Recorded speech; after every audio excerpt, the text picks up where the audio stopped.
নমস্কার বন্ধুরা, রুটির সঙ্গে খাওয়ার জন্য আলু আর বরবটির এইরকম একটি ঝাল ঝাল মিষ্টি মিষ্টি তরকারি যদি হয় তাহলে আর কিছুই লাগবে না। তাহলে চলুন আজকের ভিডিওটিতে আমরা দেখে নেই কী করে রুটির সঙ্গে খাওয়ার জন্য বরবটির এইরকম একটি তরকারি রান্না করা যায়। প্রথমে আমি এখানে কিছু পরিমাণ বরবটি নিয়েছি। বরবটিগুলোকে এখন আমি কাটবো। দেখুন এইভাবে ছুরির সাহায্যে কিছুটা অংশ কেটে ফেলে দিলাম, তারপর এই রকম লম্বা লম্বা করে আমি বরবটিগুলোকে কেটে নেব। এই রকম সাইজের লম্বা করে বরবটিগুলোকে কাটতে হবে। বরবটি কেটে নিয়ে নিলাম লম্বা করে কেটে রাখা আলু আর কিছু পেঁয়াজ কুচি। প্রথমেই চুলাতে একটা প্যান বসিয়ে সর্ষের তেল দিয়ে দেব। রান্নাটা আমি সর্ষের তেলেই করব। তেল গরম হয়ে আসছে, দিয়ে দিলাম পেঁয়াজ কুচিটা।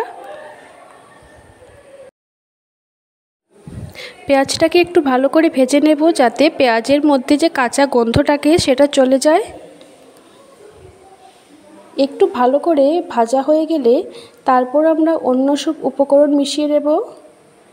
পেঁয়াজ ভালো করে ভাজা হয়ে গেছে, এখন আমরা দিয়ে দিচ্ছি লম্বা করে কেটে রাখা আলু। আলুটাকে আমি পেঁয়াজের সঙ্গে অল্প নাড়াচাড়া করে ভেজে নেব।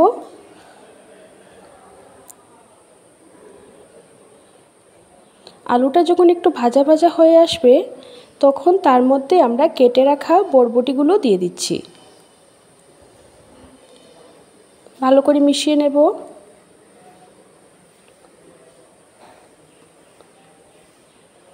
ভালো করে সব কিছু মিশিয়ে নিলাম। আলু এবং বরবটিটাকে ভালো করে ভাজা ভাজা করে নিতে হবে। যখন বরবটি এবং আলুটা সুন্দর করে ভাজা হয়ে যাবে তখন আমি এর মধ্যে কিছু গুঁড়ো মশলা দিয়ে দিচ্ছি।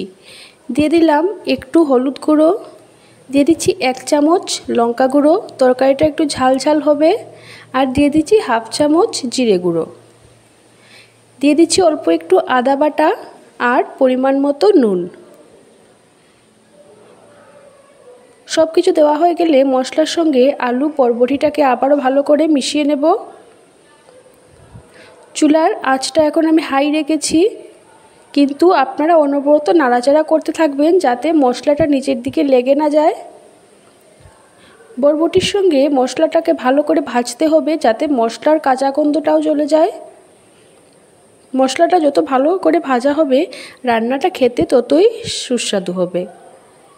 অল্প একটু জল দিয়ে দিলাম যাতে আলু বরবটিটা ভালো করে সেদ্ধ হয়ে যায়।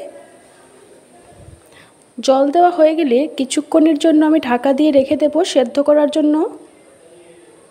ততটাই জল ব্যবহার করবেন যতটা জলে বরবটি এবং আলুটা ভালো করে সেদ্ধ হয়ে যাবে।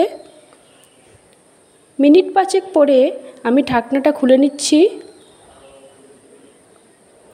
এখানে আমাদের সবজিটা সেদ্ধ হয়ে এসেছে, খুব ভালো করে সেদ্ধ হয়ে গেছে। আর ঢাকনা দেওয়ার প্রয়োজন নেই, জলটাও শুকিয়ে এসেছে। এখন আমি এর মধ্যে দিয়ে দেব অল্প একটু টমেটো কেচাপ। আপনারা চাইলে টমেটো পিউরিও ব্যবহার করতে পারেন, তবে টমেটো কেচাপটা দিলে তরকারির স্বাদটা খুব ভালো হয়। ভালো করে মিশিয়ে নিচ্ছি। অল্প একটু টক মিষ্টি ঝাল ফ্লেভারের হবে রান্নাটা। নামানোর আগে 1/2 চামচ গরম মশলা দিয়ে দিলাম। ব্যাস, আমাদের বরবটি আলুর শুকনো শুকনো ঝাল টক মিষ্টি তরকারি একদম তৈরি। রুটি পরোটার সঙ্গে বা সাদা ভাতের সঙ্গে রান্নাটি কিন্তু খুব দারুণ লাগে খেতে। আপনারা বাড়িতে অবশ্যই রান্নাটি করে দেখবেন। ভালো লাগলে ভিডিওটিতে একটি লাইক দেবেন, আর নতুন হলে চ্যানেলটি অবশ্যই সাবস্ক্রাইব করে রাখবেন যাতে আরও নতুন নতুন ভিডিও আপনাদের উপহার দিতে পারি।